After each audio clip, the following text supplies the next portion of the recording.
안녕하세요. 헝그리 스포츠입니다. 이번 시간에는 25년도에 출제된 운동생리학 기출문제 해설 강의를 보도록 하겠습니다. 먼저 25년도 운동생리학 강평입니다. 난이도 같은 경우는 평년 수준, 예년 수준의 난이도였고요.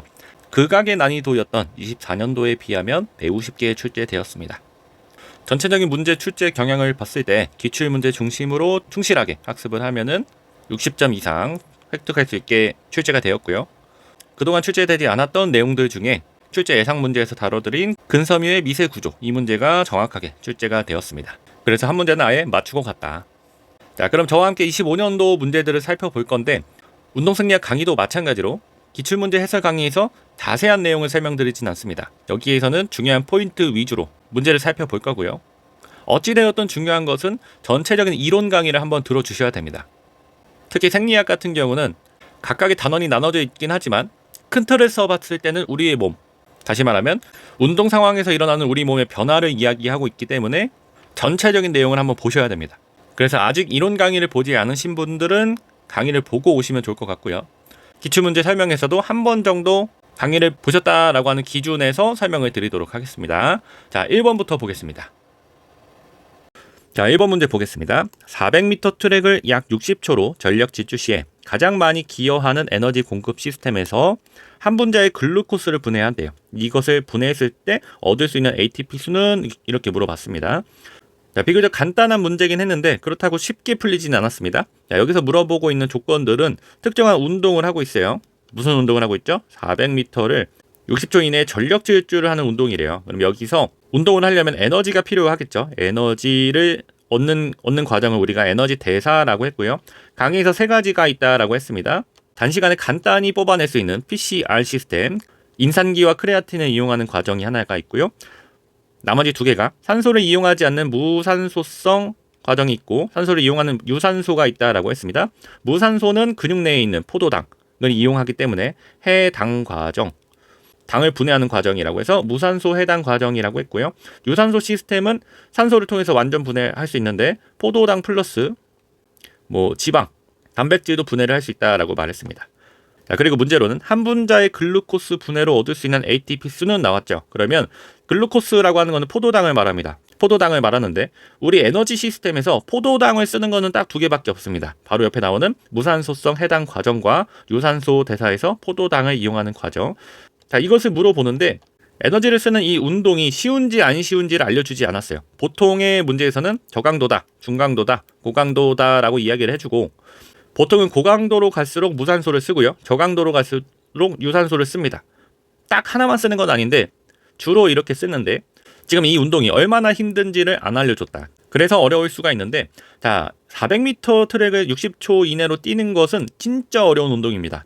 제가 체육교육과 졸업시험 종목에 요게 하나 있었거든요. 요 욕상에서 이것을 통과해야 졸업을 할 수가 있었는데 이것을 한번 뛰고 나면 완전히 탈진할 정도로 진짜 힘듭니다. 그런 종목인데 그러면 당연히 저강도일까요? 고강도일까요? 고강도일 겁니다. 그러면 무산소 대사를 쓸 거고요. 요 두 번째를 물어보고 있었습니다.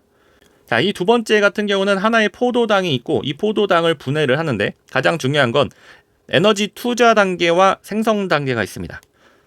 자, 여기에서는 간단히 보실 건데 자, 하나의 포도당이 있고요. 우리가 에너지라고 하는 단위를 ATP를 쓰는데 자, 1을 씁니다. 이제 1이 쓰여진 거죠. 마이너스 1이고 거기에 인산기라고 하는 물질을 붙이게 되고요. 자, 그 다음 다른 또 1 ATP를 소모를 한대요. 이제 또 1을 빼야 되겠죠. 그러면서 구조를 재배열하고 두 개의 중간 산물로 분해한다라고 되어 있는데 우리 몸에 있는 다양한 물질들은 여러 가지 원자로 구성이 되어 있습니다. 그 원자를 분해하기 쉽게 바꾼다라고 하는 거고요. 자, 하나의 포도당이 있으면 두 개의 ATP를 써서 뭔지 모르겠지만 두 개로 나눈다라고 하는 겁니다.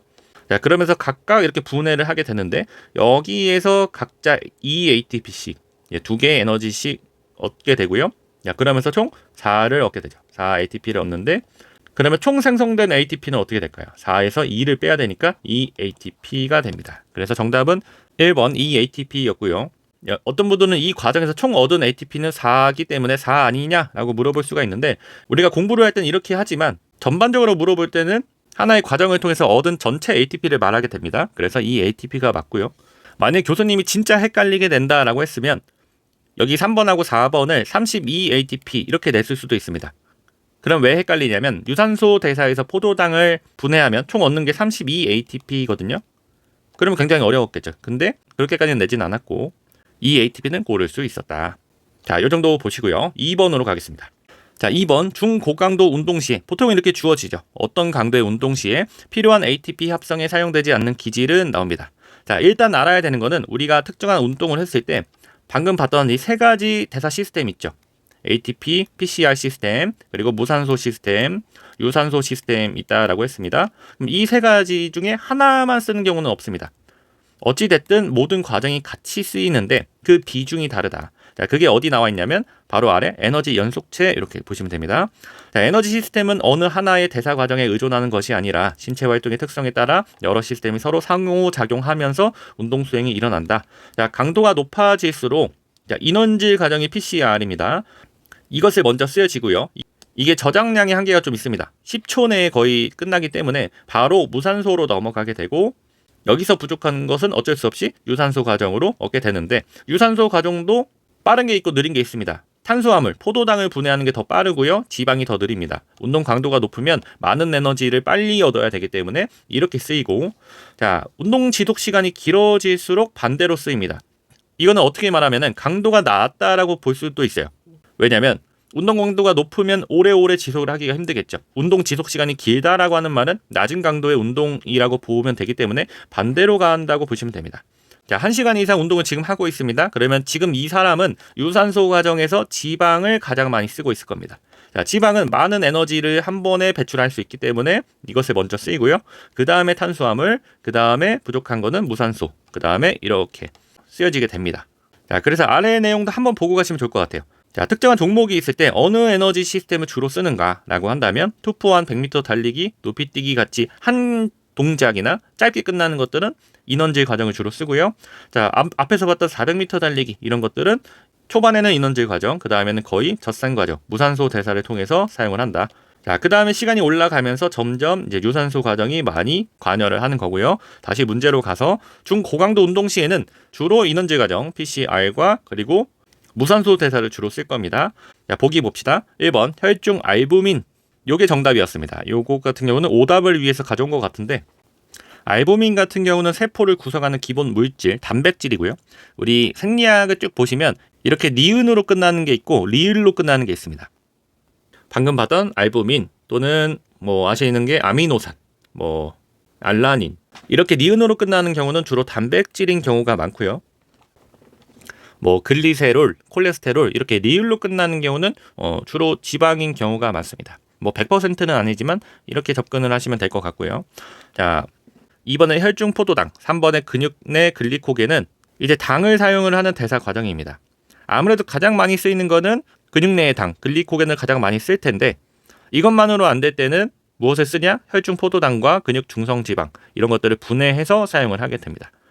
아까도 말했듯이 특정한 강도의 운동이라고 했을 때 딱 한 가지의 에너지 시스템만 쓴다라고는 안 했죠. 여기 문제의 조건에서 시간이 나왔다면 좀 좋긴 하겠지만 일단 그런 게 안 나왔기 때문에 전반적인 에너지 시스템은 다 쓴다라고 보시면 됩니다. 혈중 포도당, 근육 내 글리코겐, 근육 내 중성 지방 이렇게 체크하시고요. 정답은 1번. 자, 3번으로 가겠습니다. 자, 3번 보기에서 장기간의 무산소 트레이닝에 따른 생리학적 적응이라고 나옵니다. 자, 장기간 동안 트레이닝을 하면 그게 바로 적응이 됩니다. 이론 강의에서 설명을 했지만 우리의 몸이 있고요. 특정한 자극이 제시가 됩니다. 그러면 그 자극에 따라서 우리 몸이 변화합니다. 그럼 이것 같은 경우는 일시적이거든요. 일시적인 변화를 우리가 반응이라고 부르고요.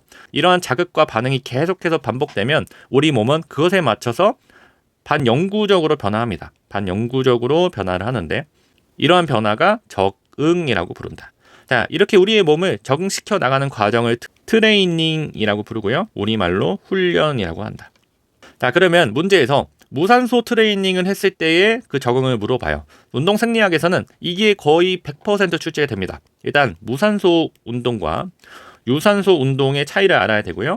각각의 운동을 계속하면은 적응이 됩니다. 그러면 무산소 운동을 했을 때의 적응과 유산소 운동을 했을 때의 적응이 우리 몸이 좀 다르게 됩니다.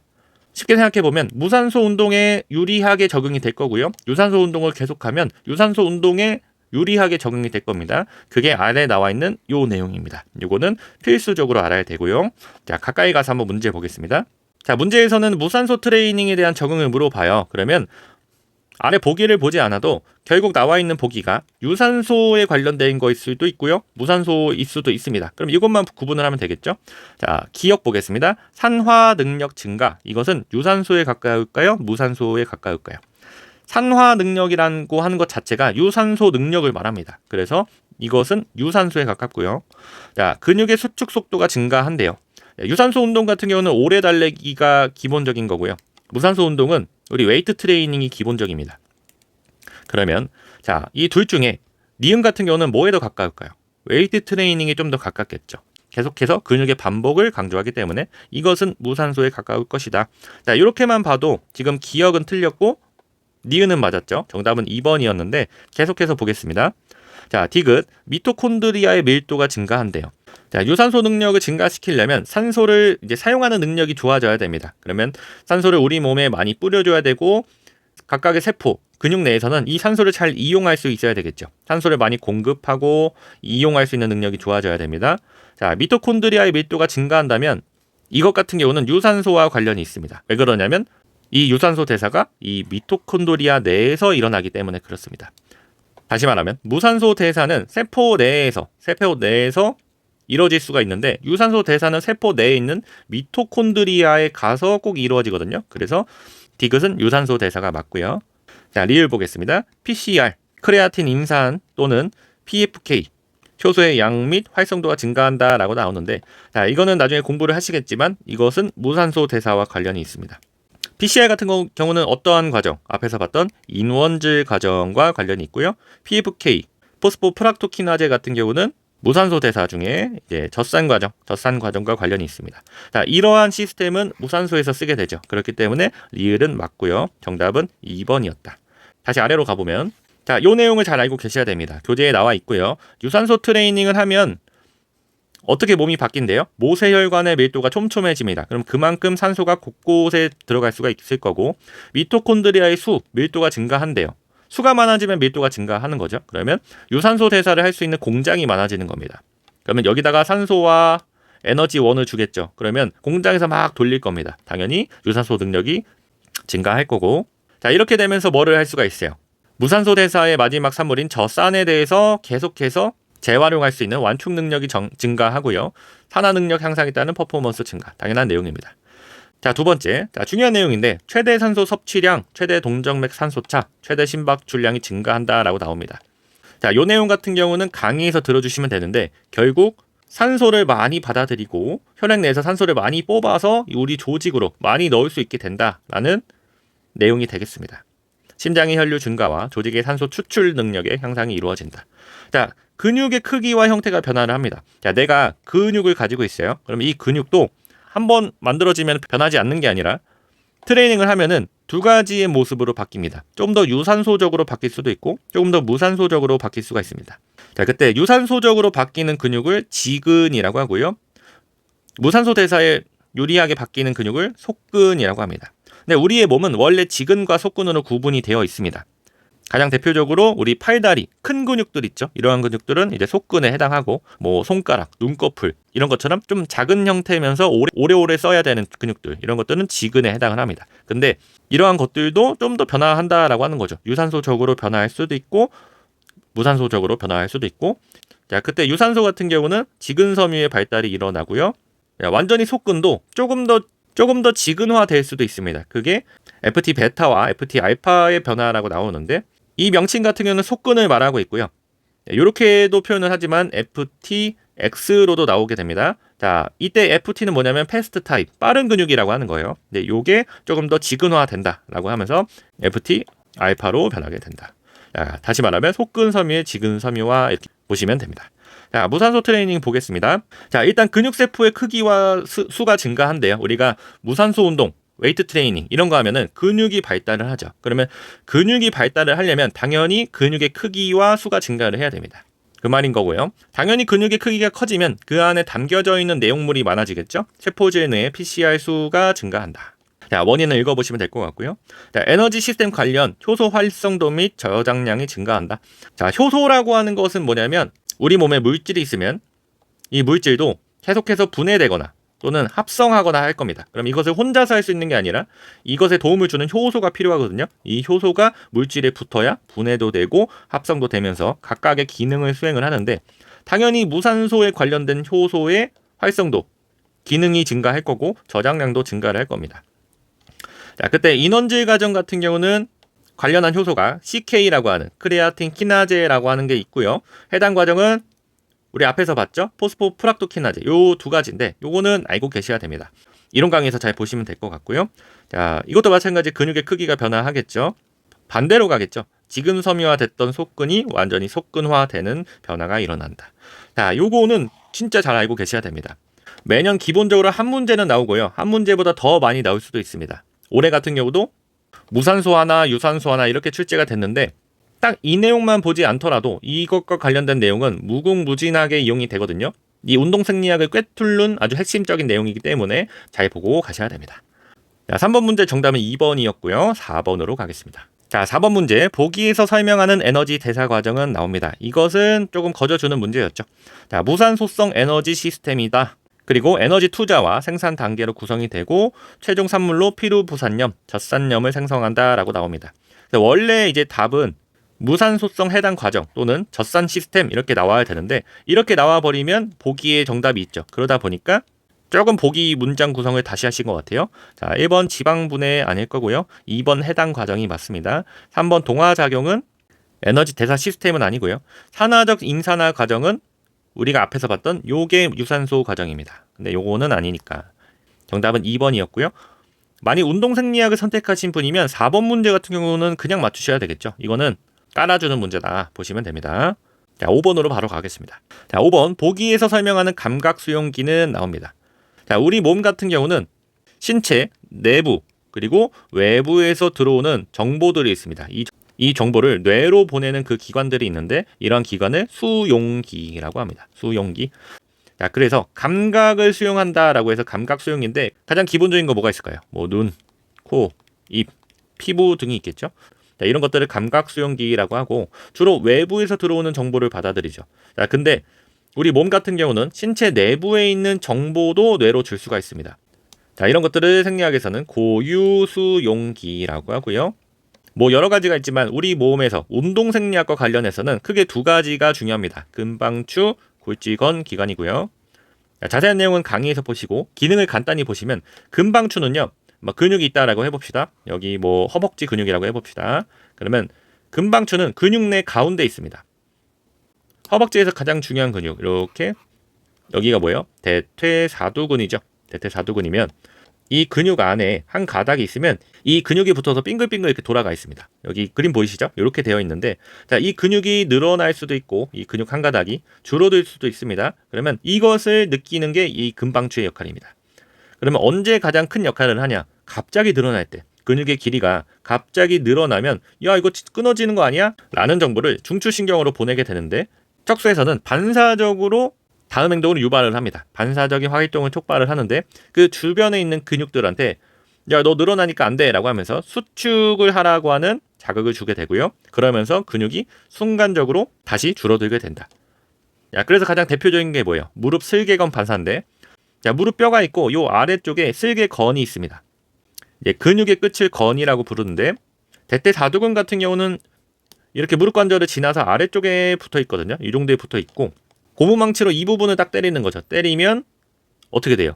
근육이 있다라고 했을 때 딱 특정한 부분을 때립니다. 그러면 이렇게 늘어나겠죠. 늘어나면서 어디가 느낀다? 근방추가 느끼게 되고 이게 척수 수준의 반사로서 다시 근육에게 수축해라고 하게 되는데 그러면서 어떻게 돼요? 대퇴사두근이 이쪽 방향으로 이렇게 수축이 되겠죠. 그러면서 발이 위로 이렇게 튀어오르게 된다. 이게 슬개건 반사고 이러한 기능을 담당하는 게 근방추가 됩니다. 자, 함께 알아야 되는 게 골직건 기관입니다. 위치는 근육의 힘줄, 건에 위치하고 그래서 건이라고 나와 있는 거고요. 이거 같은 경우는 과도한 장력을 느낍니다. 아, 너무 심한데? 끊어질 것 같은데? 라고 하는 느낌을 느낀다는 거고 더 이상 늘어나지 못할 때, 더 늘어난다면 끊어질 것 같을 때 주동근을 억제합니다. 다시 말하면 그만해라고 하는 명령이 갈 수 있게 작동을 하고요. 자, 이러한 것들은 저항성 운동 중 부상 예방에 역할을 합니다. 자, 보기 보겠습니다. 주동근의 수축을 억제하고요. 근육 손상을 예방하는 기능, 근육, 건, 복합체의 장력 변화를 감지한다. 요거는 골치 건 기관이 되겠습니다. 자, 그래서 이거 같은 경우는 제가 23년도인가요? 24년도에 출제 예상을 하면서 정확하게 맞췄었는데 중요한 내용입니다. 특히 이러한 것들은 운동 상황과 관련이 굉장히 많기 때문에 언제든지 나올 수가 있고요. 25년도 같은 경우는 쉽게 나왔고 24년도 같은 경우는 조금 어렵게 나왔습니다. 그 도피 반사에 관련된 내용이 나왔는데 26년도 같은 경우에는 이것보다는 좀 어렵게 나올 수가 있습니다. 일단 나올 가능성은 굉장히 높고요. 좀 더 어렵게 나온다면 제 생각에는 이 근방추가 작동하는 기전 정도는 나올 수 있습니다.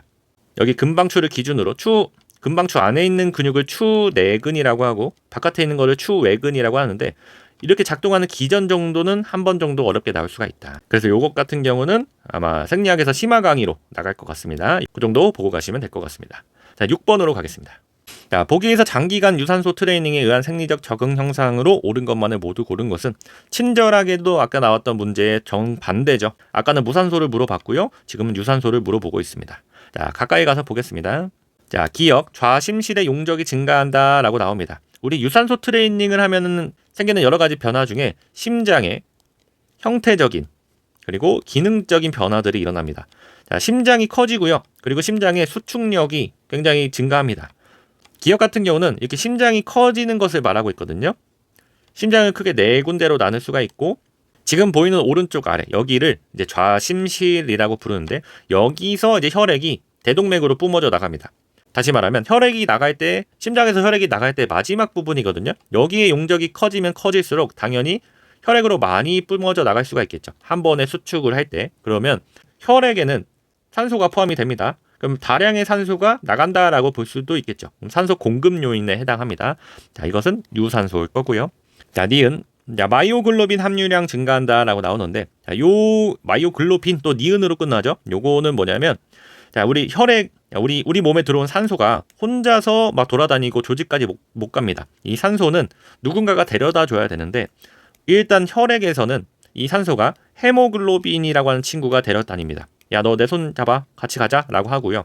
야, 이제 조직까지 가겠죠. 이 산소가 필요로 하는 조직까지 갈 텐데 그 조직에서 헤모글로빈은 더 이상 산소랑 손잡고 갈 수가 없습니다. 그럼 누구한테 손을 이렇게 주냐? 마이오글로빈한테 줍니다. 마이오글로빈한테 야, 받아, 얘 데리고 가서 써 라고 하는 건데요. 자, 그러면 이 함유량이 증가한다라는 것은 산소의 손을 잡아줄 친구들이 많아지는 거죠. 유산소 대사에 관련이 있고요. 자, 디귿 1의 박출량이 증가하더라. 자, 방금 말했던 심장의 형태적인 변화, 기능적인 변화 중에 기능적인 변화에 해당합니다. 심장의 근육이 굉장히 발달을 해요. 이것을 생리학에서는 심실벽의 두께가 증가한다라고 나오는데 심실벽의 두께가 증가하면 심장의 근육이 땅땅해지는 겁니다. 그러면 한 번에 수축을 할 때 강하게 수축을 할 수가 있겠죠. 그러면서 한 번 뿜어내는 혈액량, 1의 박출량이 증가한다. 이것도 유산소 대사에 관련한 내용이고요. 자, 골격 끝내 모세혈관의 밀도가 증가하면 더 촘촘히 이 혈액, 산소가 많이 갈 수가 있겠죠. 당연히 유산소고요. 이 문제 같은 경우는 모두 유산소에 대한 설명이었네요. 정답은 4번이었습니다. 자, 이 내용 같은 경우는 강의를 많이 보지 않거나 기출문제 해설 강의를 처음 보시는 분이라면 조금 이해가 안 될 수 있습니다. 어려울 수 있는데 어느 정도 공부를 하신 분 같은 경우에는 오히려 쉽거든요. 제가 봤을 때 생리학 같은 경우는 이 접근하기 어려운 게 처음에는 뭐 용어도 어렵고 이게 왜 이런 작동을 하는지 외워지지도 않고 이해도 안 되고 그러면서 좀 어렵게 되는데 계속 공부를 하시다 보면은 반복되는 용어들도 있고요. 공부를 할 때 뭐 근육계, 뭐 순환계, 호흡계 이렇게 나눠서 배우지만 나중에 다 공부하고 보면은 어차피 다 우리 몸 하나인 겁니다. 우리의 몸 하나면서 내가 공부한 내용이 다 이렇게 연계가 되거든요. 연계가 되면서 이때부터는 어떤 일이 발생하냐? 완전히 내 뇌 속에 들어오게 된다. 그러니까 다른 과목 같은 경우는 공부를 하잖아요. 공부를 하면 이제 암기를 한다라고 표현을 할 수가 있는데 암기가 된 상태에서 이것을 계속 공부를 해야 이 암기된 게 남아 있는데 생리학, 역학 같은 경우는 내가 한번 이해를 해요. 그러면 이 내용을 내가 굳이 암기하지 않아도 이해가 되는 날이 옵니다. 다시 말하면 자, 내가 충분히 공부를 했어요. 그러면 여기 나와 있는 1의 박출량, 마이오글로빈, 뭐 모세혈관 밀도 이런 거 하나도 어렵지 않다는 겁니다. 어느 정도의 수준까지 공부를 하시면 오히려 다른 과목보다 암기가 필요하지 않는 과목이 이 운동 생리학이 된다. 이렇게 보시면 될 것 같고요.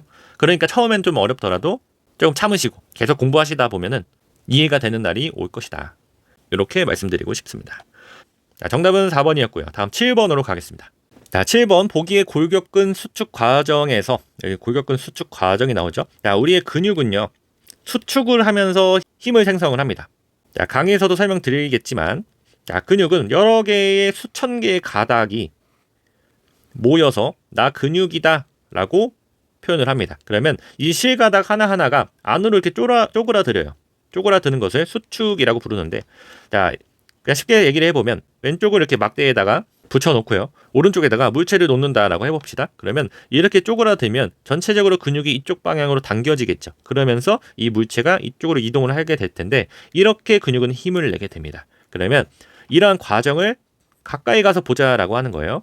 자, 그러면 가까이 가서 보면은 이 우리 근육의 실가닥 하나하나 근섬유에서 보면은 오른쪽에 화질이 조금 안 좋긴 하지만 이렇게 방울방울 달려있는 섬유도 하나 있고요. 이렇게 하나의 줄기에 콩나물 머리처럼 나와 있는 모양도 있습니다.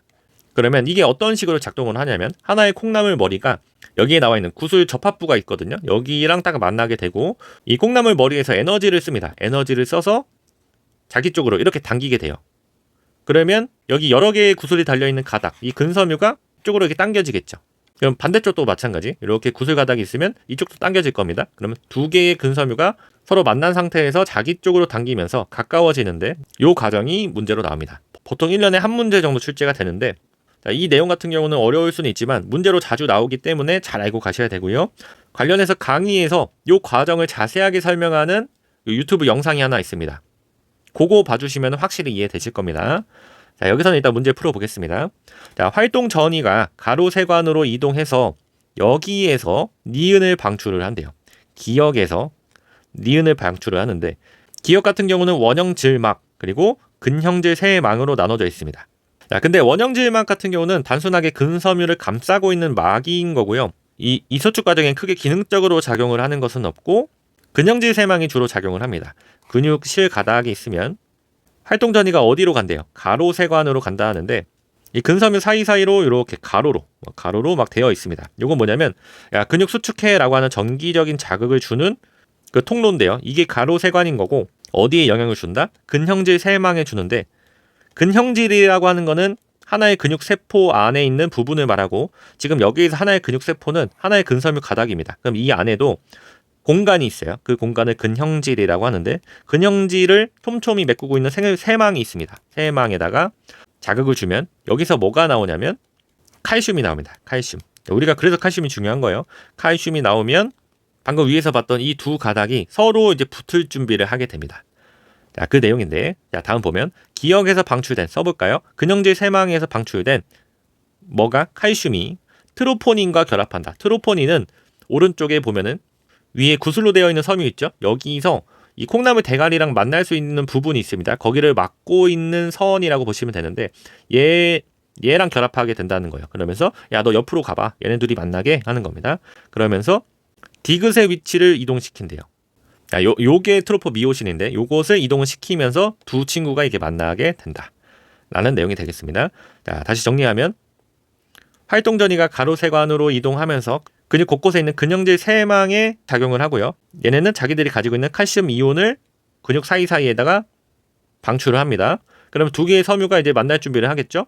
이 칼슘 섬유는 트로포닌과 만나서 이 사이를 막고 있는 트로포미오신 가닥을 옆으로 살짝 이동을 시키고 결합을 하게 됩니다. 자, 요 과정은 어느 과정이냐면 오른쪽 아래 보시면 자극 결합의 단계입니다. 딱 요 단계만 이렇게 보여준 거예요. 그럼 여러분들은 공부를 하실 때 안전 단계 그리고 수축 단계, 재충전, 이완까지도 함께 공부를 하셔야 되겠죠. 실제 문제로는 이렇게 세부 내용으로도 나올 수가 있지만 뭐 순서를 묻는 문제도 나올 수가 있기 때문에 이 부분은 잘 보고 가셔야 됩니다. 자, 정답은 4번이었고요. 다음 문제로 가보겠습니다. 자, 8번 그림의 산소 헤모글로빈 해리 곡선을 참고하여 보기에서 옳은 것만을 모두 고른 것은 문제가 나왔습니다. 자, 이거는 아예 제 교재랑 아예 똑같이 출제가 되었죠. 교재에 이렇게 넣어놨고 내용을 이렇게 넣어놨습니다. 자, 문제가 아무리 어려워도 단순하게 생각하자. 자, 왼쪽으로 이동을 하면 휴식하는 시간이고 오른쪽으로 이동을 하면 운동을 하는 시간이다. 자, 운동을 하면 수소이온이 많이 나오죠. 산성화된다. 산성화되는 것은 pH 농도가 감소하는 거고 운동을 하면 체온이 증가하겠죠. 자, 왼쪽 이동은 반대로 보면 된다. 그래서 pH가 증가하고 체온이 감소한다. 이렇게 보자라고 말씀드렸습니다. 자, 실제 내용은요 굉장히 어렵습니다. 자, 왜 그러냐면 산소 헤모글로빈 해리 곡선이라고 하는 건 뭐냐면 우리 앞에서 산소가 혼자 못 돌아다닌다라고 했죠. 누구의 손을 잡아서? 헤모글로빈의 손을 잡아서 우리 몸을 여행을 합니다. 그러면 얘네들이 언제는 서로 강하게 손을 잡고 있을 때가 있고 언제는 서로 손을 놓고 따로 다닐 때가 있어요. 다양한 요소가 영향을 줍니다. 온도도 영향을 주고요. 산성도도 영향을 주고. 자, 그래프 보시면 산소 분압, 산소 함량, 포화도 이런 거에도 영향을 받는다라고 하는 거예요. 그래서 실제 우리가 이 그래프를 통해서 알아야 될 내용들은 굉장히 많습니다. 하지만 어렵다라고 말씀드렸고 이 두 가지만 잘 보고 가자라고 말씀드렸습니다. 그러면 문제가 풀리는지 봅시다. 자, 보기에서 옳은 것만을 모두 고르래요. 그러면 옳은지 옳지 않은지를 봅시다. 기억, 운동에 의한 체온 상승. 자, 운동은 뭐라 그랬어요? 오른쪽이라고 했죠. 자, 헤모글로빈의 산소 친화력을 높인다라고 나옵니다. 자, 우리가 운동을 하면은 헤모글로빈의 산소 친화력이 높으면 좋을까요? 낮으면 좋을까요? 자, 운동을 하면은 산소가 필요합니다. 그러면 헤모글로빈이 산소를 붙잡고 있으면 내가 조직에서 쓸 산소가 없죠. 다시 말하면 헤모글로빈의 산소 친화력이 낮아야 그만큼 산소에 손을 놓을 거고 그러면 그렇게 놓여진 산소는 조직에서 쓰여지게 될 겁니다. 그러면 일단 옳지를 않은데 자, 그래프에서 다시 설명을 하자면 자, 아래에 나와 있는 산소 분압이 있죠. 그러면 어렵게 생각할 필요가 없습니다. 우리가 산소 분압, 산소가 꽉 차 있는 부분이 있고요. 우리 혈액에서 꽉 차 있는 부분이 어딜까요? 폐포에서 막 산소를 받은 구간일 겁니다. 여기가 보통은 동맥혈이라고 부르고요. 이 산소가 어디에서 주고받냐면 조직에서 주고받는데 조직에서 주고받을 때의 분압이 40 정도입니다. 40, 요 정도인데 그럼 여기 부분인 거죠. 여기 부분에서 운동을 했을 때는 산소를 많이 쓰죠. 포화도가 많이 낮아졌을 거고 여기가 운동인 경우고요. 같은 위치에서 쭉 올라가 봅시다. 운동을 하지 않고 휴식 시 산소를 많이 보충했을 때 요때의 포화도는 여기 겁니다. 그러면 이제 왼쪽 오른쪽으로 나와 있지만 사실 조직 수준에서는 위로 가냐 아래로 가냐인데 그렇게 따졌을 때 기억은 아닌 거고요. 자, 니은 보겠습니다. 고강도 운동 시에 동정맥 산소 차이는 그럼 당연히 고강도 운동에서는 많은 산소가 필요하겠죠. 유산소 대사랑 상관없이 일단은 에너지를 많이 뽑아야 되기 때문에 산소도 그만큼 많이 필요할 겁니다. 그래서 우리가 호흡도 빨라지는 거고 숨도 가빠지는 거고요. 자, 그러면 안정시와 비교해서 동맥과 정맥의 산소 차이는 더 커질까요? 줄어들까요? 당연히 더 커지겠죠. 조금 이해가 안 될 수가 있는데 다시 쉽게 얘기해보면 우리가 평상시라고 해봅시다. 평상시 그리고 운동시라고 해봅시다. 그 운동시도 두 개로 나눠볼까요? 저강도가 있고요. 고강도가 있습니다. 야, 동맥의 혈액이 100이 있다라고 해봅시다. 운동시도 마찬가지 100이 각각 있는데 평상시에는 가운데 조직이 있고 그 다음에 돌아가는 정맥혈이라고 해봅시다. 그럼 평상시에는 조직에서 많이 쓸까요? 안 쓸까요? 많이 안 쓰겠죠. 뭐 60을 썼다라고 가정을 해봅시다.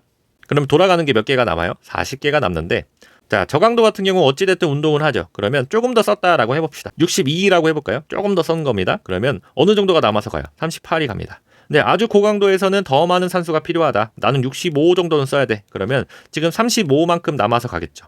자, 그러면 남아서 간 정도가 크면 클수록 산소 차이가 큰 겁니다. 그것을 동정맥 산소 차이라고 하는데 자, 고강도 운동 시의 차이랑 평상시, 안정시의 차이랑 보면은 고강도 운동이 더 크죠. 그러면 감소한다가 아니라 증가한다가 됩니다. 니은도 틀렸고요.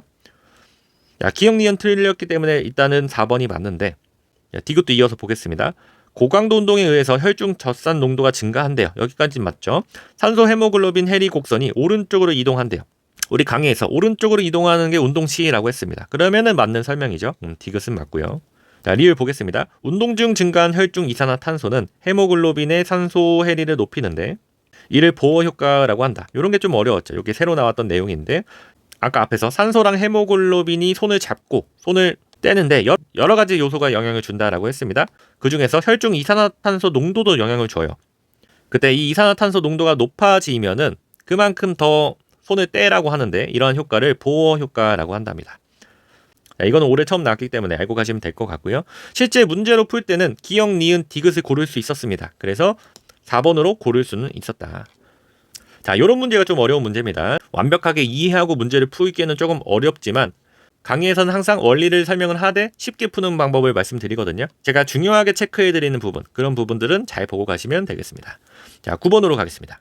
자, 9번 보기에서 건강 관련 체력 요인으로 옳은 것만을 모두 고른 것은. 자, 8번이 어렵기 때문에 9번은 좀 쉽게 내주셨습니다. 우리 체력이라고 한다면 두 가지로 나눌 수가 있다라고 했어요. 건강 체력과 운동 체력으로 나눌 수가 있고, 건강 체력은 인간의 수명과 밀접하게 관련이 있는 체력, 자, 운동 체력은 인간의 운동 수행, 퍼포먼스와 연관이 있는 체력이라고 했습니다. 자, 이렇게 나눌 수가 있고, 이것은 가끔씩 출제되는데 문제로 나왔을 때 풀 수 있어야 되기 때문에 외워주셔야 된다라고 했습니다. 자, 그때 모두 외우기 어려우니까 뭐만 외우고 가자? 건강 체력만 외우고 가자. 자, 이거 같은 경우는 나이가 조금 젊으신 분들은 학교에서 다 해보셨을 것 같습니다. 팝스라고 하는 것을 이제 1년마다 한 번씩 해야 되는데 아마 초중고 시절에 해보셨을 것 같아요. 이 팝스가 도입된 지 그래도 좀 돼서.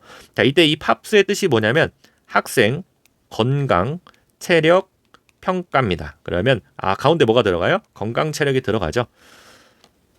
자, 첫 번째 근력 나옵니다. 근육의 힘을 측정을 하는데 보통 학교에서는 팔굽혀펴기, 악력 이런 걸로 하고요. 자, 그다음 근지구력 나오는데 윗몸 일으키기 이런 걸로 합니다.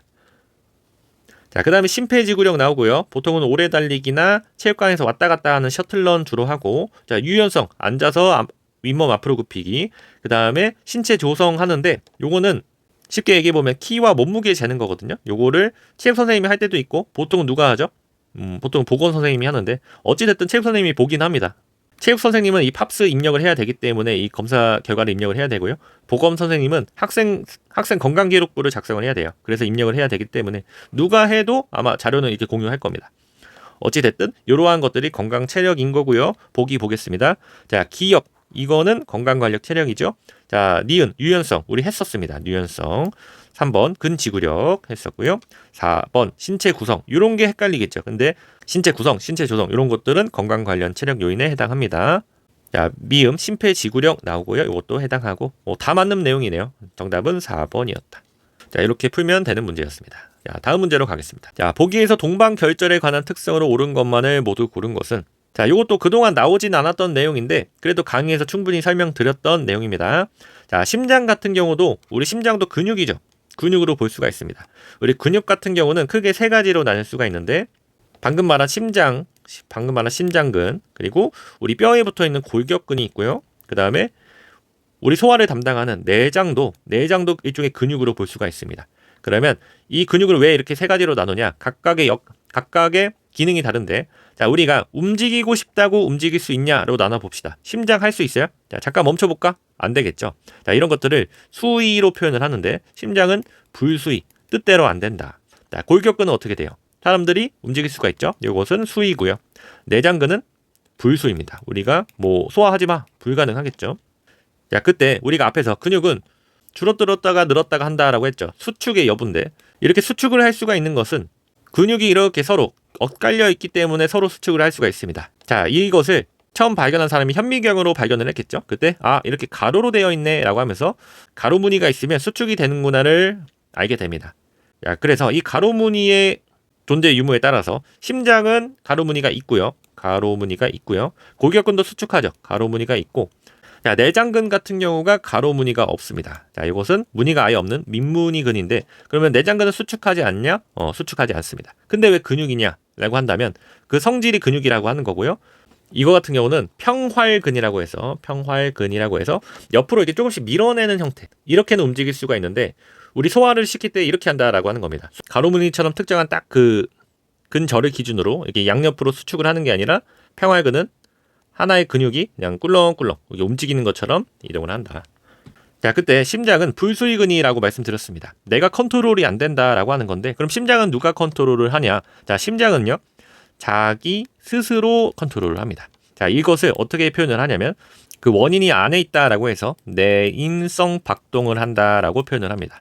자, 우리 몸에는 여러 가지 자율신경계가 있고요. 대부분 뇌에서 통제를 받아서 작동을 할 때가 있는데 심장만큼은 스스로 뛴다. 내인성 박동을 하고, 자, 이 뛰는 역할을 하는 게 심장 왼쪽 위에 보면은 동방결절이라고 하는 게 있습니다. 동방결절이라고 해서 진짜 결절 같아요. 조금 뾰루지처럼 튀어나와 있는 부분인데 여기가 심장 박동의 시작이 됩니다. 여기가 스스로 작용을 하면은 이 신경세포가 심장 곳곳에 이렇게 연결이 되어 있거든요. 여기서부터 출발을 해서 심장이 동시에 수축을 하는 형태다. 자, 문제는 그 동방결절에 대해서 물어보고 있습니다. 자, 이것은 강의에서 설명드리긴 했지만 공부하면서 한번 알아보겠습니다. 자, 기억, 심장의 페이스메이커로 불린다. 자, 동방결절이 뛰는 것만큼 심장은 빠르게 뛰고요. 느리게 뛰는 것만큼 심장은 느려집니다. 그렇기 때문에 페이스메이커로 불리우는 거고 맞는 설명이고요. 전도 체계 중에 가장 빠른 내인성 박동률을 가진다. 요 내용인데 니온도 맞는 설명입니다. 자, 디귿, 심실이 혈액을 충만하게 모을 수 있도록 자극 전도 시간을 지연시킨다라고 나오는데 요게 조금 헷갈렸는데 이게 방실결절에 대한 설명입니다. 방실결절. 자, 다시 설명을 해보면 동방결절이 수축을 한다라고 해서 심장 전체가 한 번에 수축을 하면은 문제가 발생합니다. 왜 그러냐면 심장에는 들어오는 혈관도 여러 개고요. 나가는 혈관도 여러 개입니다. 근데 이렇게 수축을 해버리면은 순서대로 가지가 않아요. 다시 말하면 위쪽 부분은 심방이라고 부르고 아래쪽 부분이 심실인데 심방은 혈액이 들어오는 구간이고요. 심실은 혈액이 나가는 구간인데 이 타이밍을 조금 둬야 됩니다. 그래서 심방을 먼저 수축을 해서 심방에 있는 혈액을 심실로 보내고 그 다음에 가운데 있는 판이 있습니다. 이 판을 막고 심실을 수축을 합니다. 심실을 수축을 하면 이제 각각의 동맥으로 빠져나가겠죠. 이 구간을 조금 둬야 되는데 동방결절이 이렇게 심장 가운데 있으면 이런 게 안 되겠죠. 그래서 왼쪽 위로 좀 오게 된 거고 여기서 심방에 먼저 작용을 하고 그 다음에 방실결절이 이어서 이 자극을 받아서 아래쪽에 있는 심실에도 영향을 주더라. 그럼 이러한 것들은 심실이 혈액을 충만하게 모을 수 있게 한번 과정을 거치는 거죠. 자극 전도 시간을 지연시킨다가 되겠습니다. 자, 디귿은 이제 틀린 내용이고요. 자, 리을, 다른 심장 전도 시스템보다 6배 빠르며 정기적 자극을 심실 전체로 전달하여 심실의 거의 모든 부위가 동시에 수축할 수 있게 하는 것은 이것은 강의에서도 설명드렸지만 퍼킨제 섬유입니다. 퍼킨제 또는 프로키네라고 부르는데 자, 뭐로 나와도 상관없고요. 동방결절에 대한 설명은 아니었다. 그래서 정답은 기억 니은이었고 처음 나온 것 치고는 문제가 조금 어려웠는데 제 생각에는 스포츠 지도사 시험 수준에서는 이 정도는 계속해서 나올 수가 있습니다. 이 정도까지는 알고 계셔야 되고요. 자, 자극 전도 순서도 알고 계시면 좋습니다. 동방결절, 방실결절, 그 다음 가운데 길이죠. 시스 속 다발, 그 다음에 퍼킨제 섬유. 이렇게 보시면 되겠습니다. 자, 11번으로 가겠습니다. 자, 다음 11번입니다. 안정시와 운동 중 심장 주기에 따라서 좌심실의 용적과 압력을 나타낸 곡선이다. 자, 이것을 참고해서 보기에서 옳은 것만을 모두 고른 것은 나오는데 제 생각에는 25년 문제에서는 이게 제일 어려웠던 것 같습니다. 심장의 전체적인 메커니즘, 심장 플러스 그 순환계의 전체적인 내용을 알고 있어야 풀 수 있는 문제였고요. 그것을 알고 있어도 그래프를 해석해 가면서 풀어야 되기 때문에 시간도 오래 걸리고 어려웠던 문제다. 실제 문제로 나왔을 때는 이런 문제는 좀 풀다가 안 되면 제 생각에는 좀 제껴두고 가셔도 될 것 같습니다. 한 문제 한 문제가 너무 오래 걸리면 나중에 시간이 부족할 수 있기 때문에 딱 봐서 내가 못 건드리겠다 하면은 그냥 체크해놓고 다른 거부터 먼저 푸셔도 될 것 같습니다. 자, 문제로 가까이 가서 공부하면서 한번 풀어보겠습니다. 자, 여기서 중요한 것은 아래 나와 있는 그래프가 어떤 것을 말하는지를 알아야 되는데 좌심실의 용적과 압력을 나타낸다라고 해요. 좌심실은 어디냐면 우리 오른쪽에 심장 보이죠? 거기서 오른쪽 아래 좌심실 이쪽 부분입니다. 여기가 심장에서 마지막으로 혈액이 뿜어져 나가는 부분입니다. 그러니까 여기가 중요하겠죠? 자, 여기에 용적과 압력이라고 나온다는 건 뭐냐면 이 좌심실이라고 하는 컵이 있습니다. 여기가 좌심실이에요. 좌심실의 컵에 이 혈액이 찹니다. 차면은 이것은 뭐예요? 이것은 용적입니다. 이것은 용적인 거고 이 좌심실 컵에서 이 혈액이라고 하는 물을 뿜어내려고 합니다. 그러면 주먹으로 쳐볼까요? 주먹으로 세게 치면 칠수록 압력이 높아지겠죠? 그러면 그만큼 더 많이 뿜어져 나갈 겁니다.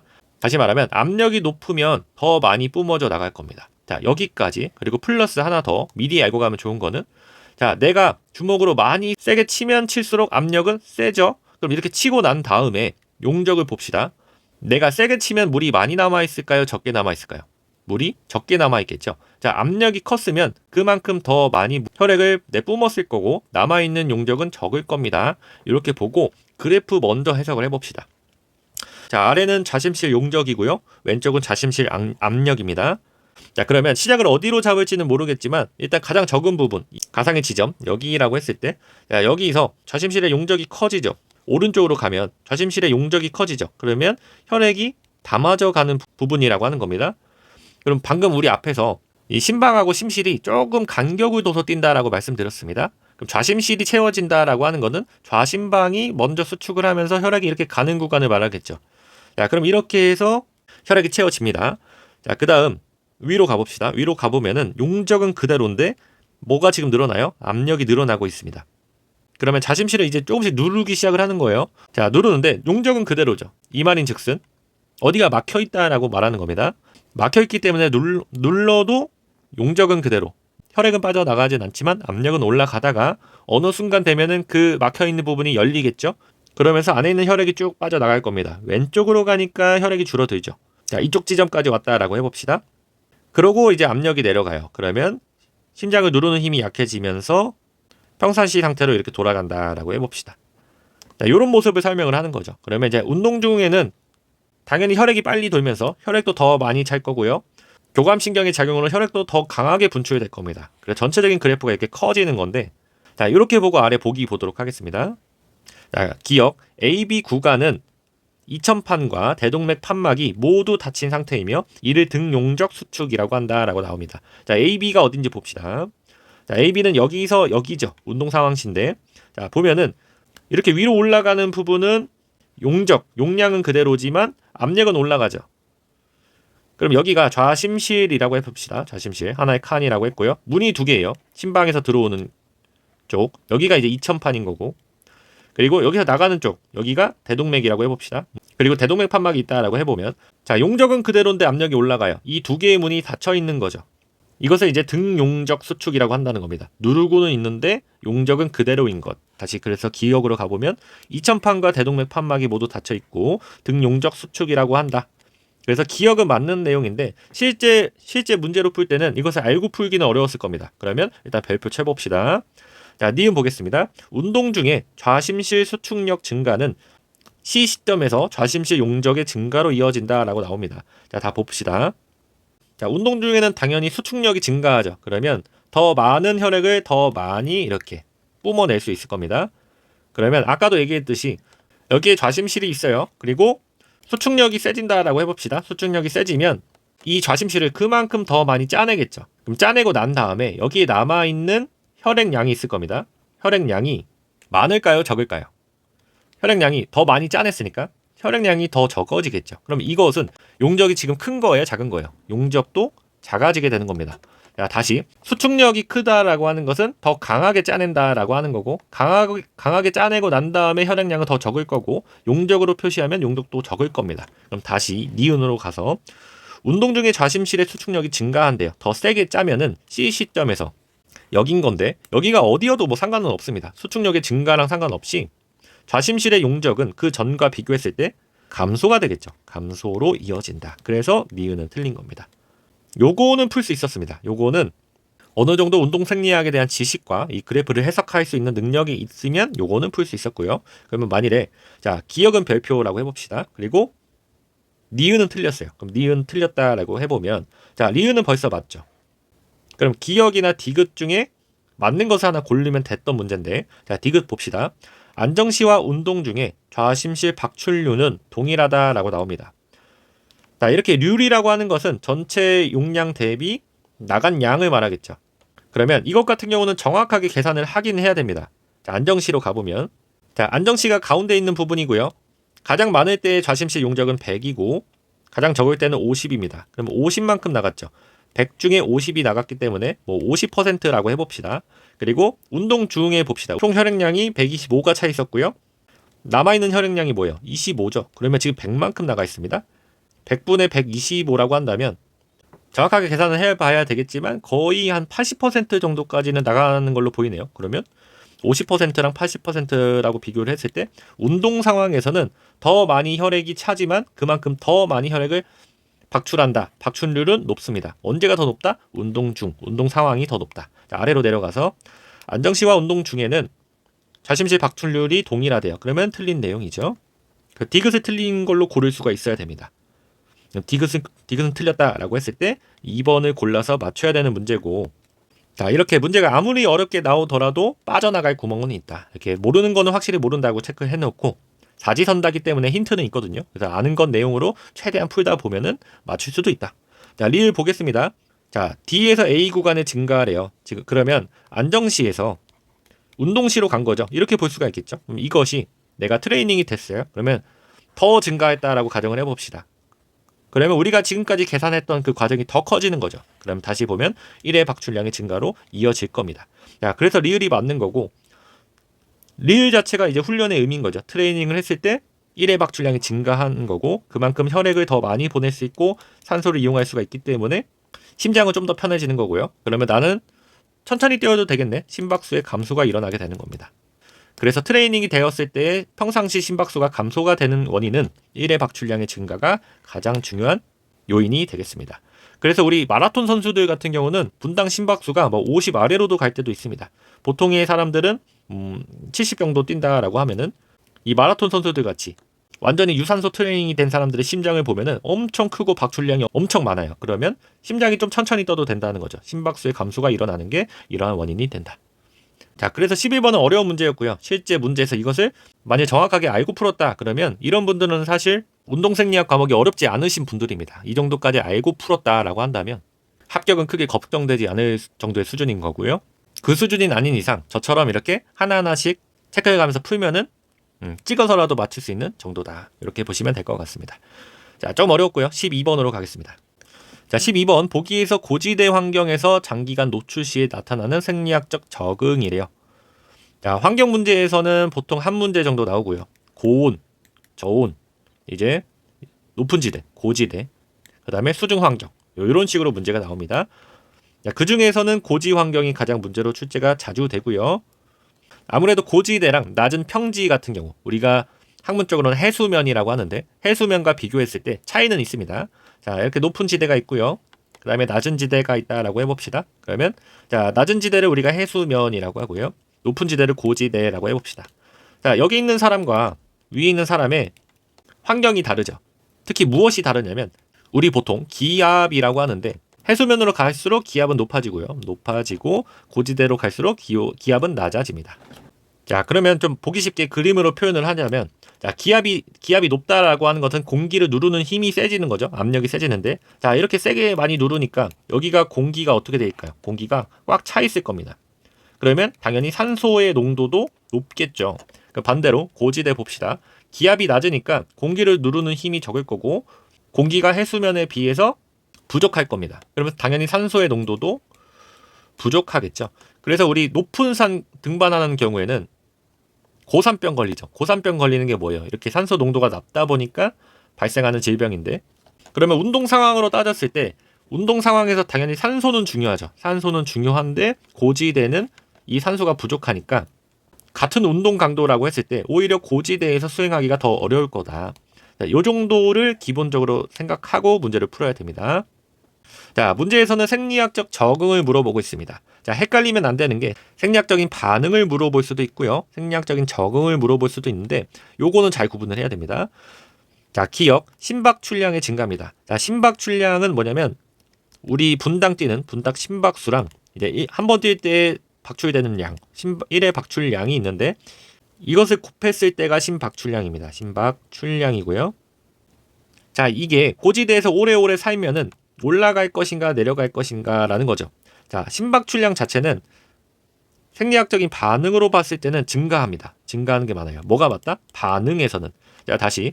자, 이렇게 생각해 보면 좋습니다. 같은 운동 강도라고 했을 때 더 힘들게 느낀다라고 했죠. 당연히 심장도 빨리 뛸 거고 몸도 많이 스트레스를 받을 겁니다.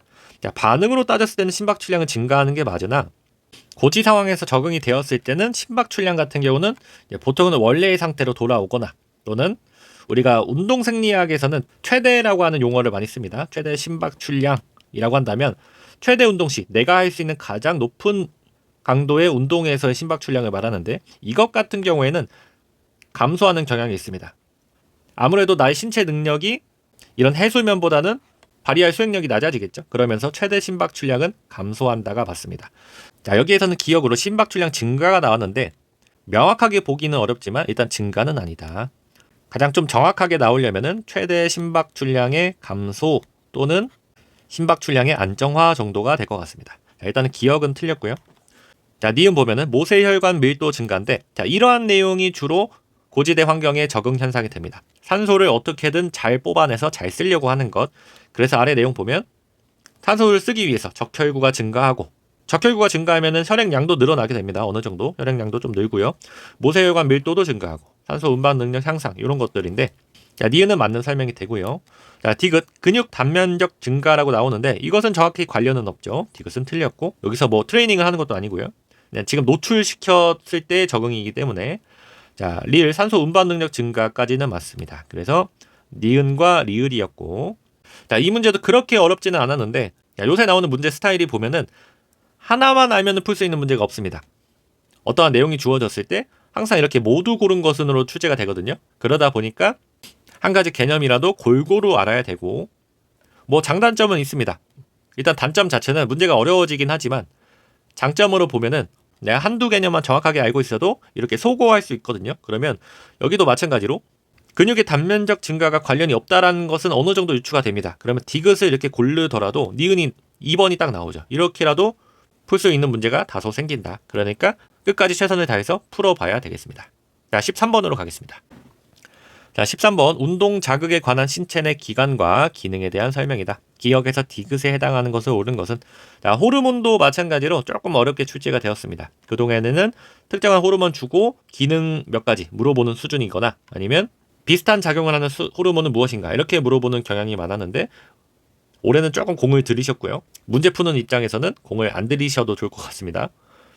우리 합격을 해야 되니까 뭐 어찌됐든 자, 기관 나옵니다. 호르몬과 관련된 기관들은 여러 가지가 있습니다. 가장 큰 역할을 하는 것은 뇌하수체고요. 뇌하수체 전엽에서 생성되는 호르몬, 뇌하수체 후엽에서 생성되는 호르몬 등이 있다. 자, 그 다음 부신 나오고요. 부신에서는 중요한 호르몬들이 많이 나옵니다. 특히 운동 상황과 관련해서 부신에서 안쪽에 있는 속질이라고 하는데 수질에서는 이러한 호르몬, 자, 겉에서 피질에서는 이러한 호르몬들이 나온다. 자, 그 다음에 이제 기억 물어보고 있습니다. 기억을 보면은, 자, 동그라미 봅시다. 부교감신경인 미주신경이 위치하며 운동 종료 후 심박수를 낮춘다라고 나옵니다. 자, 우리 뇌는 여러 가지 부분으로 나눠져 있습니다. 대뇌도 있고요. 뭐, 소뇌도 있고, 연수, 뭐, 중뇌, 여러 가지가 있는데, 이렇게 자율신경을 담당하는 쪽은 연수입니다. 연수 쪽. 그래서 기억은 연수가 되겠고, 니은 디귿이 호르몬과 관련된 내용입니다. 자, 니은부터 보겠습니다. 고온다습한 환경에서 운동 중 체액량 조절을 위한 호르몬을 분비하는 게 뇌하수체가 해당이 되는가를 물어보는 문제죠. 자, 뇌하수체 보겠습니다. 자, 뇌하수체에서 이렇게 작용을 하는 게 하나 있습니다. 뭐냐면 항이뇨 호르몬. 자, 그래서 니은은 맞는 내용이죠. 동그라미가 맞고요. 자, 디귿도 보겠습니다. 자, 부신에서 작동을 하는 거고요. 중강도 이상의 운동 중에 교감신경의 영향을 받아 이러한 호르몬 디귿을 분비한다라고 나옵니다. 교감신경의 영향을 받아서 나오는 호르몬은 에피네프린입니다. 요거는 중요해서 체크. 자, 교감신경의 자극을 받아서 나오고요. 수질에서는 에피네프린과 노르에피네프린이 이 정도 나오는데 요 두 가지를 합쳐서 카테콜라민이라고 부릅니다. 자, 이 호르몬의 역할은 이런 겁니다. 심박수의 증가, 심장 수축력 증가, 혈압 증가, 근혈관 확장과 내장혈관 수축인데 근육을 써야 되기 때문에 그렇죠. 그러면서 각종 대사활동 촉진인데 당연히 운동 상황과 굉장히 밀접합니다. 그래서 디귿은 에피네프린이다. 자, 오답으로는 알도스테론 있네요. 알도스테론도 부신에서 나오는데 수질이 아니라 피질이고요. 요것도 체액량 조절에 관여를 합니다. 특히 세포 외액의 전해질 균형을 맞추기 위해서 신장에서 나트륨 이온을 흡수하고 탈수 현상을 방지하는데 이 나트륨 같은 경우는 체액에서 수분량 조절에 큰 영향을 주거든요. 그러다 보니까 이 체액량 조절에 영향을 주는 호르몬이다. 이렇게 보시면 되겠습니다. 정답은 1번이었고요. 굉장히 공을 들인 문제였는데 26년도에는 좀 쉽게 나왔으면 좋겠습니다. 자, 14번으로 가겠습니다. 자, 14번 단축성 수축 시 그림의 골격근 초미세 구조를 참고하여 보기에서 옳은 것만을 모두 고른 것은 자, 25년 강의에서 정확하게 출제 예상을 했고요. 출제 예상 문제 자료에서는 이렇게 그림을 드렸는데 이 그림도 거의 동일하게 출제가 되었습니다. 요거는 아예 저 덕분에 한 문제를 맞았다. 이렇게 생각하시면 좋을 것 같고요. 자, 요거 같은 경우는 우리 앞에서 하나의 근육이 이렇게 실가닥처럼 되어 있다라고 했고 이 실가닥 자세한 그림 보여주면서 이제 구슬로 되어 있는 것 그리고 하나의 줄기에서 콩나물 머리처럼 되어 있는 것 이렇게 보셨습니다. 자, 이렇게 콩나물 머리처럼 되어 있는 게 미오신이라고 부르고요. 이렇게 구슬처럼 되어 있는 게 액틴이라고 말씀드렸습니다. 자, 쉽게 외우는 방법. 자, 여기 나와 있는 그 모양이 O자 같죠? 그래서 미오신은 이렇게 O 써주시면 되고요. 위에 나와 있는 동그라미는 동그라미가 많죠? 액틴으로 보시면 됩니다. 이렇게 외워주시면 되는데 자, 그림 보시면 액틴, 미오신이 있습니다. 자, 미오신, 마이오신으로도 불리어지고요. 자, 액틴이 이렇게 방울방울 되어 있으면 가운데 미오신이 있고 여기 콩나물 대가리가 있을 겁니다. 이거 보이실지 모르겠는데 두 개가 만나서 당겨지겠죠. 그때 현미경으로 이렇게 봤을 때 각각의 부위가 보입니다. 우선 이렇게 액틴이 달려있는 선이 보이거든요. 근데 실제 현미경으로 보면은 이렇게 꾸불꾸불 되어 있어요. 여기에 Z 같다라고 해서 Z선, G선이라고 부르고, 이거는 뭐가 붙어있죠? 액틴이 달려있는 선입니다. 자, 그 다음에 미오신도 붙어있긴 한데 정확하게 잘 보이진 않습니다. 근데 이제 가운데 있다라고 생각을 하시고 M선이라고 부르고, 여기는 M선인데, 자, 이거는 구분 방식에서는 많이 나오는 편은 아니고요. 왜냐면 하나의 근섬유의 단위를 Z선을 기준으로 보고 있기 때문에 M선은 굳이 안 보셔도 될 것 같은데, 뭐를 봐야 되냐? 전체적인 군락, 그 부분을 봐야 되는데, 이것을 I대, A대라고 부릅니다. 또는 D라고도 하기도 합니다. ID, AD라고 하는데, 자, I대는 액틴만 있는 밝은 부분이다 라고 나옵니다. 이쪽 부분인 거죠. 현미경으로 봤을 때 굉장히 밝죠. 근데 A대 같은 경우는 미오신과 액틴이 같이 있는 부분, 이쪽 부분이죠. 여기가 I대고 여기가 A대다. 그러면 근육이 수축을 했을 때 이 부분이 어떻게 되는가를 봅시다. 자, 첫 번째, I밴드, ID의 길이는 변하지 않는다라고 나옵니다. 그러면 자, 살짝 그려볼게요. Z선이 있고 여기 액틴이 있습니다. 그리고 미오신이 있는데, 자, 여기 수축을 해요. 그러면 서로 잡아당겨지겠죠. 서로 잡아당기게지면서 액틴이 있으면 미오신이 여기까지 많이 딸려왔다. 그러면 지금 밝은 부분, 이쪽 부분이 없어졌죠. I밴드의 길이가 줄어든 겁니다. I밴드의 길이는 수축 시에 줄어들었다. 그러니까 길이가 변화하지 않았다라고 하는 것은 틀렸고요. 자, A밴드의 길이 봅시다. A밴드의 길이는 변하지 않는다라고 나오는데, 자, 이 부분 같은 경우는 길이의 변화가 없습니다. 왜 그러냐면 A밴드를 구성을 하고 있는 부분을 미오신으로 보고 있습니다. 그러면 지금 이 미오신은요, 당겨지더라도 미오신의 그 길이는 줄어들지 않죠. 그렇기 때문에 A대는 변하지 않는 것은 맞습니다. 요거는 외워주시면 좋을 것 같고요. 자, 디귿, 근절의 길이는 짧아진다라고 나옵니다. 자, 근절이 뭐예요? Z와 Z부터의 길인데, 요것은 이제 안으로 서로 잡아당겨지면서 짧아지죠. 자, 디귿은 맞고요. 자, 리을, 액틴과 마이오신, 근섬유의 길이가 짧아질까요? 이거는 그대로죠. 이제 서로 있으면서 이제 안쪽으로 잡아당겨지게 되는 거기 때문에 근섬유의 길이는 동일하다. 근데 현미경으로 봤을 때 이 부분, 이제 밴드라고 하는, D나 대라고 하는 이 부분이 조금씩 바뀌게 되는 겁니다. 자, 리을은 틀렸고 정답은 니은과 디귿 3번이 되겠습니다. 자, 요것 같은 경우는 매년 나올 정도는 아닌데 그래도 이 골격근 구조를 이해함에 있어서 좋은 내용입니다. 그래서 공부를 하고 가시면 될 것 같습니다. 자, 15번으로 가겠습니다. 자, 15번, 보기에서 속근섬유에 관한 특성으로 옳은 것만을 모두 고른 것은 이렇게 나옵니다. 우리 앞에서 잠깐 얘기했는데 근육들 중에 무산소 운동에 유리한 것과 유산소 운동에 유리한 게 있다라고 했습니다. 무산소 운동은 속근이라고 부르고요. 영어로는 FT 또는 여기 나와 있는 것처럼 타입 2라고 하고, 유산소 같은 경우는 지근이라고 하고요. ST 또는 타입 1이라고 합니다. 그게 아래 나와 있습니다. 이렇게 보시면 되는데, 자, 적근, 백근 나와 있죠. 이거는 현미경으로 봤을 때 붉다라고 해서 적근이고요. 속근은 좀 더 밝다라고 해서 백근입니다. 그럼 요게 재밌는 게, 자, 지근이 왜 붉을까요? 왜 붉냐면 붉게 하는 물질이 많아서 그렇습니다. 그 안에 모세혈관도 촘촘하고요. 미토콘드리아도 많고 마이오글로빈도 많고, 자, 이렇게 붉게 하는 것들이 많다 보니까 붉다, 적근이라고 부르는 거고, 이렇게 연계해서 보시면 되겠죠. 자, 그때 하나지 더, 속근 같은 경우는 완전히 속근 타입 2 X가 있다라고 했고, 속근에서 지근섬유화 된 거 있다라고 했습니다. 이것은 자체는 속근인데 거기서 조금 나아간 건데 타입 2 알파라고 했고요. 요거까지 체크하시고 문제 보겠습니다. 자, 어찌 됐든 지근인지 속근인지 보시면 되겠죠. 피로 저항이 높다, 지일까요, 속일까요? 지근일 겁니다. 이렇게 수축 속도가 빠르다, 웨이트 트레이닝, 자, 속근이고요. 산화 능력이 높다, 앞에서도 나왔죠. 이건 지근입니다. 산소를 활용하는 능력. 칼슘 이온 방출 속도가 빠르대요. 뭐 요거까지는 모르겠지만 빠르다, 속근이구나, 이렇게 보시면 됩니다. 니은, 리을, 정답은 3번이었고요. 요거는 쉬운 문제였지만 근육 파트에서는 중요합니다. 자, 체크. 자, 16번 가겠습니다. 자, 16번, 순환계의 구조와 기능에 관한 설명을 옳지 않은 것은 이제 전반적인 내용을 물어보는 문제였고요. 같이 한번 보시기 전에 아래에 있는 내용 한번 보도록 하겠습니다. 자, 조금 더 확대해서, 자, 지금부터는 내가 하나의 혈액으로 변화해서 우리 몸의 여행을 해보도록 하겠습니다. 어디서 출발한다라고 했죠?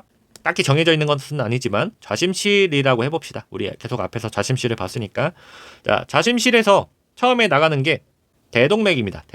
대동맥으로 이렇게 쭉 따라가고요. 어떤 혈액들은 뭐 소화기관으로 갈 수도 있고 호르몬 기관으로 가거나 대부분의 혈액들은 근육기관으로 이렇게 갈 겁니다. 자, 이렇게 돌고 나서 이게 돌아옵니다. 그러면서 그 사이 과정이 있는데요. 그 사이 과정을 보면은 동맥이 좀 이제 갈라지는 구간이 있습니다. 이렇게 세밀해진다라고 해서 세동맥이라고 부르고요. 자, 세동맥 다음에 좀 더 이제 더 세밀해지는 모세혈관이 있고 모세혈관을 지나서 이제 반대로 옵니다. 세밀해지는 정맥, 세정맥이라고 하고요. 그 다음에 심장으로 가기 전에 가장 큰 정맥, 대정맥이 됩니다. 자, 이 구간을 거치는데 이 혈액의 압력으로 따졌을 때 이렇게 가면 갈수록 어떻게 될까요? 압력이 이렇게 떨어지겠죠. 처음 같은 경우는 심장이 뿜어내는 힘이 있기 때문에 쭉쭉쭉 나갈 겁니다. 쭉쭉쭉 이렇게 힘차게 가지만 모세혈관에서 갈라지다 보면서 이 압력도 갈라지게 되고요. 그 압력이 회복이 안 되게 될 텐데, 자, 그러다 보니까 정맥에 특별한 구간이 있습니다. 이 판막이라고 하는 게 있고요. 혈관이 이렇게 있으면 혈액이 이렇게 간다라고 해봅시다. 그 판막은 이렇게 구성이 되어 있어요. 그래서 혈액이 이렇게 지나가고 나서 다시 역류를 하려면 판막이 이렇게 막고 있는 거죠. 이러한 형태인데 정맥에는 판막이 있다.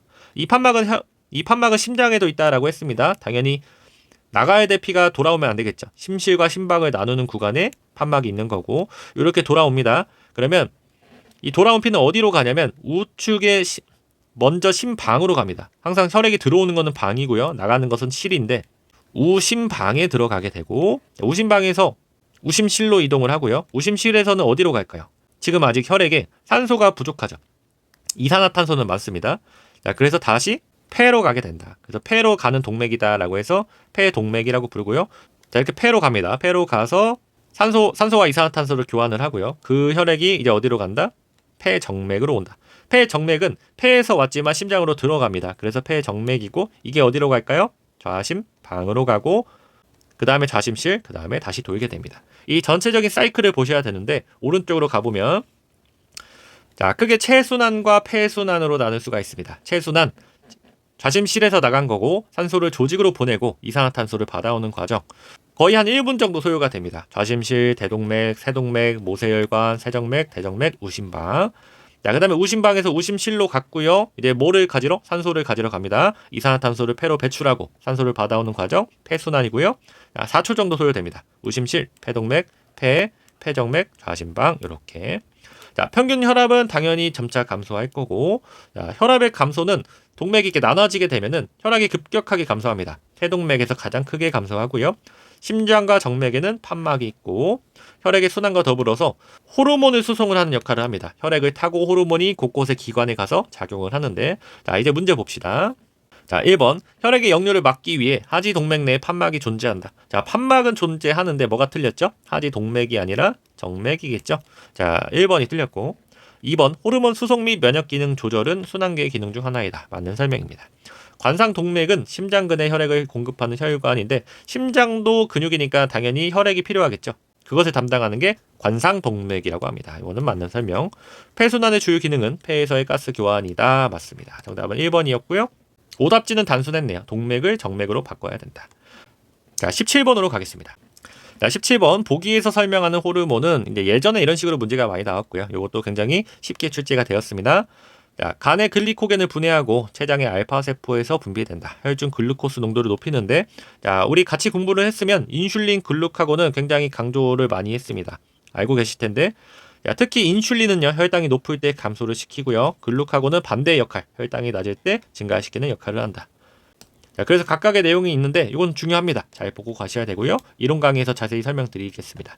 자, 보기에서 설명을 하는 것은 글리코겐을 분해하고요, 알파 세포에서 분비되고 혈중 글루코스 농도, 혈당을 높이기 때문에 무엇에 해당한다? 글루카곤에 해당한다. 3번 고르시면 되겠습니다. 요거는 쉬운 문제, 거저주는 문제.